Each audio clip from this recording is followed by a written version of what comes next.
So here's how you fix your fear of missing out, over trading, over leveraging, and just basically not being able to follow your rules, right? Doing anything negative to mess up with your trading, right?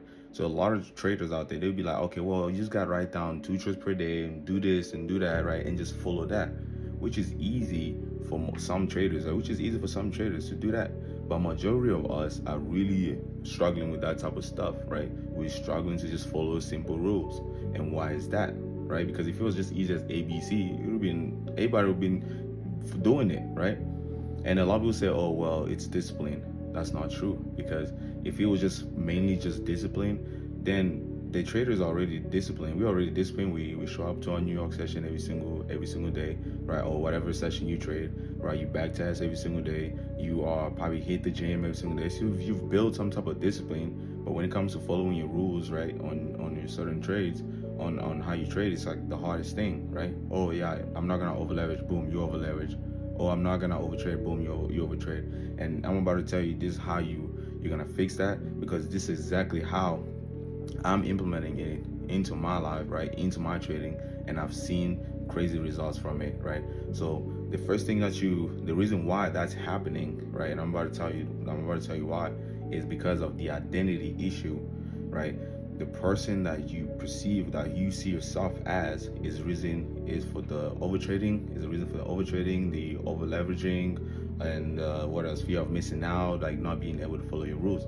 Because you have to realize, like, the person that first got into trading, right, which is, let's say, your broke self that got into trading, your broke self have baggage, right? And those baggage is the reason probably why they broke in the first place, right?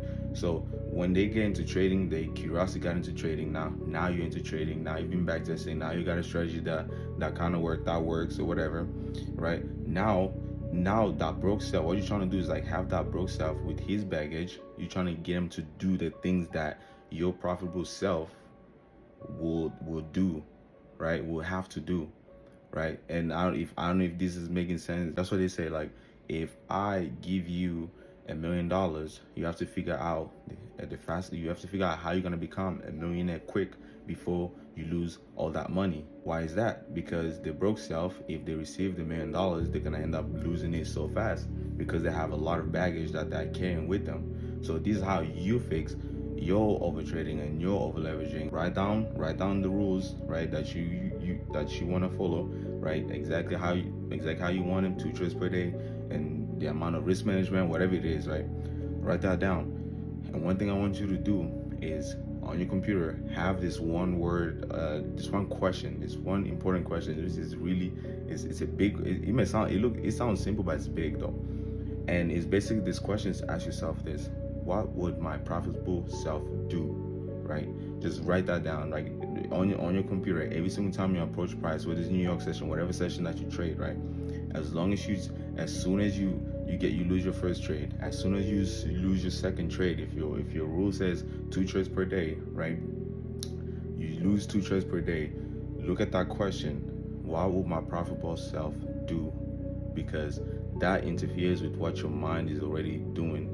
Because as soon as you lose those 2 trades, and your rule says 2 trades only per day, guess what your mind is telling you? Okay, what if you just enter right now and the opportunity, and you actually make money, and now you're out of drawdown?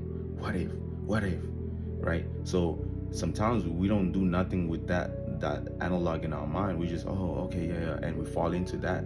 But by going there, as soon as you lose those 2 trades and say, what will my profitable self do, and you answer that question, then you do exactly what that answer, right? Whatever the answer you came up with from what my profitable do in this moment, and either you're gonna shut down everything and then leave, because we all can see it coming.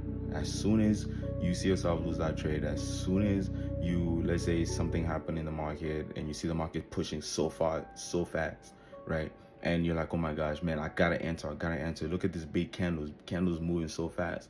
You can see that. You can be like, damn, okay, you start talking to yourself, and also at the same time you talking to your mind, which is probably against you, right? So you're trying to find the answers with it, and it's gonna tell you, yeah, if you get in and you continue to shoot up, guess what? Boom, you're gonna make a lot of money. But guess what? You get in, boom, that candle comes back down, and boom, you just lost so much money, right? But by seeing that and saying, okay, what would my profitable self do in this moment right now with these candles printing so fast? What would they do? They'll be patient. They'll sit out, and you sit there without thinking.